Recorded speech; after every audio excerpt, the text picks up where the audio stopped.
किसी को मार डालने के बाद? पूछने दो। मेरा मतलब यह है कि किसी को मारने के बाद आप क्या अपना नॉर्मल कामकाज कर पाते हैं? क्या आप रात को सो पाते हैं? माँ जी, मैं अभी अभी एक एनकाउंटर करके आ रहा हूँ और यहाँ बैठ के चाय पीते पीते आपकी लड़की का हाथ मांग रहा हूँ। आई बचपन से ही शिव के अंदर देशभक्ति का जज्बा था, इसीलिए उसने डिपार्टमेंट ज्वाइन किया। और वहाँ क्रिमिनल्स को मारना तो माँ जी, बहुत... मैं कितना देशभक्त हूँ मुझे नहीं मालूम। मुझे सिर्फ इतना मालूम है कि मैं अपना काम दिल से करता हूँ।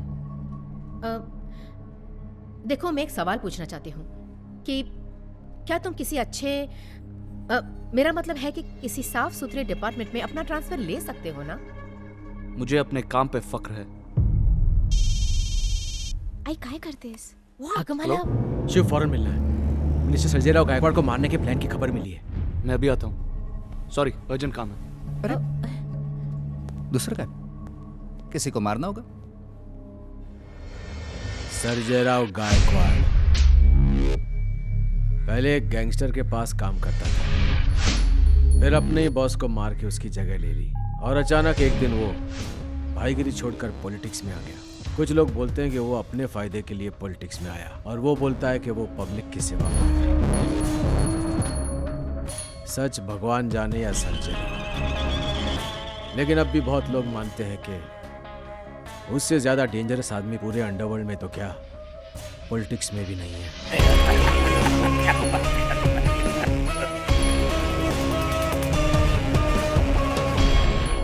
कितना देगा?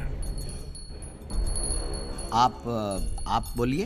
अरे मेरे दरवाजे पे आया है, कुछ तो कीमत लगाई होगी मैंने। 50 करोड़।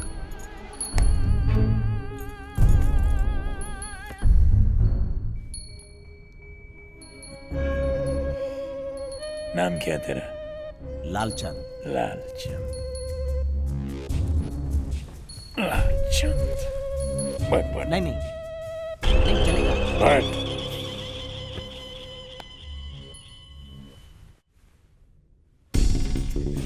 देख लालचंद, ऊपर वाले ने इस दुनिया में हर चीज... नमस्कार संजय राव जी। क्या कह रहा था मैं? हाँ, ऊपर वाले ने इस दुनिया में हर चीज अनमोल बनाया है। आम आदमी लोग हर चीज का मोल लगा देते हैं। मैं जब गैंग चलाता था तो मुझे पैसे की कभी जरूरत नहीं पड़ी। मालूम क्यों? क्योंकि जिस चीज पे मैं नजर डाल देता था वो मेरी हो जाती थी। फिर अचानक एक दिन धारावी के सिग्नल के नीचे मेरे साथ वो हुआ जो गौतम बुद्ध को पेड़ के नीचे हुआ था। साक्षात्कार। इस दुनिया में पैसा ही सब कुछ नहीं है। लोगों का प्यार, मान, आदर, शांति चाहिए। तो इसे परमेश्वर का आदेश समझकर मैंने भाईगिरी को प्राण ठोका और पॉलिटिक्स में जम गया। अब बस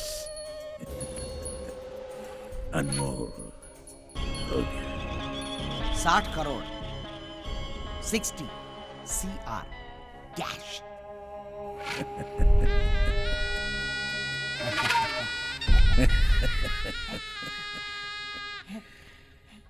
नहीं समझा।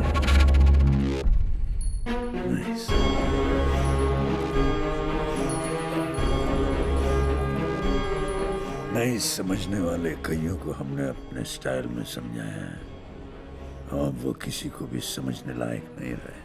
सॉरी सर्जय राव जी, मेरा वो मतलब नहीं था।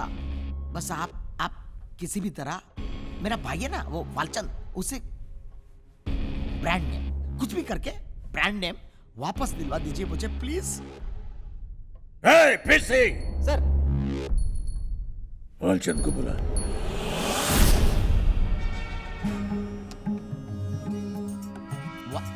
वालचंद? बट अरे बोल, क्या बोल रहे थे? क्या बेचते हो तुम लोग? गुटखा। ऐसे शान से बोल रहे जैसे कोई आयुर्वेदिक च्यवनप्राश बेचते हो। माफ करना सर, च्यवनप्राश से ज्यादा हमारा गुटखा बिकता है। 500 करोड़ का मार्केट है। भारत में आदमी 500 करोड़ का गुटखा खा के थूकता है। नाम क्या है तुम्हारे गुटखे का? शीला गुटका। हमारी माँ का नाम शीला था।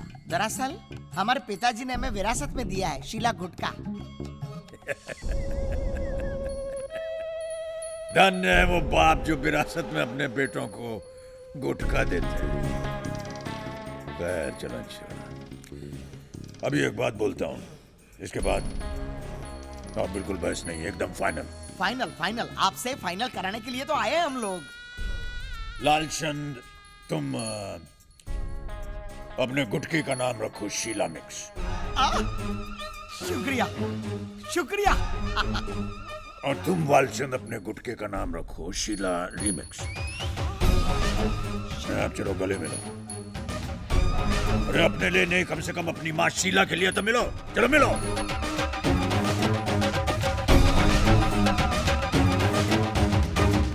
कितने का बोला ये शीला का मार्केट? 500 करोड़ का। PC sir. इन दोनों से 7-8 करोड़ रुपया पार्टी फंड के लिए ले लो। क्या 60 करोड़?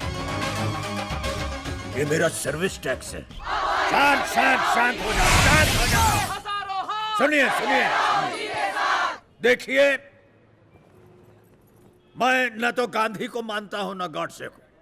मैं गरीबी हटाने को मानता हूं। इस देश में सबसे बड़ा गुनाह, सबसे बड़ा अपराध गरीबी है। और आप सब जो गरीब लोग हैं, सब के सब गुनहगार हैं। गुनहगार। देश में आजादी के बावजूद आप सबके गलों में गरीबी रूपी फांसी का फंदा जो लगा है, उसे आप देख नहीं पा रहे हैं। आपके चेहरे पर मुस्कान है। अरे धिक्कारता हूं मैं। यहां बहुत से सही नेता भी हैं जो अपनी जेबें भर रहे हैं आपकी जेबें खाली करके। कंप्यूटर और सामाजिक न्याय के नाम पे हर सड़क, हर चौराहे पे उनकी बड़ी बड़ी इमारतें लगी हुई हैं मुंह खोले। उसमें सिर्फ कौवे बैठते हैं और कोई नहीं। प्रजातंत्र में गरीबों का खून चूस चूस करके जो दिल्ली में बड़ी बड़ी ताजमहल जैसी इमारतें खड़ी हैं, किस लिए खड़ी हैं? बाजार डालने के लिए।